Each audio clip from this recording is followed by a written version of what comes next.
mēs varam teikt, taču ir tās, cik tur tās nots un, visi meldiņi ir izdomāti. Nē.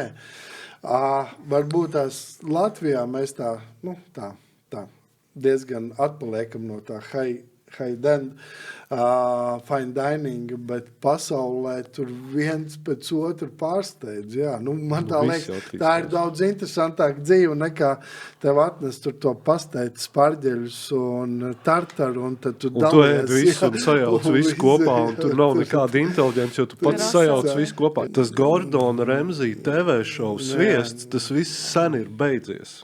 Viņš bija mūsu jaunībā, un viņš arī bija savādāks, jo viņam bija padomi piešprits kaut kāda, jo tā arī bija droši vien kaut kāda savādāka vide, bet tas, ko cilvēki, un varbūt to arī ar šo jautājumu domāju, tas viss ir beidzies, jo mūsdienu cilvēki, mūsdienu sabiedrības locekļi, mūsdienu pavāri, vienkārši to visu negrib, un tas nav vajadzīgs. Tā nevar iegūt rezultātu.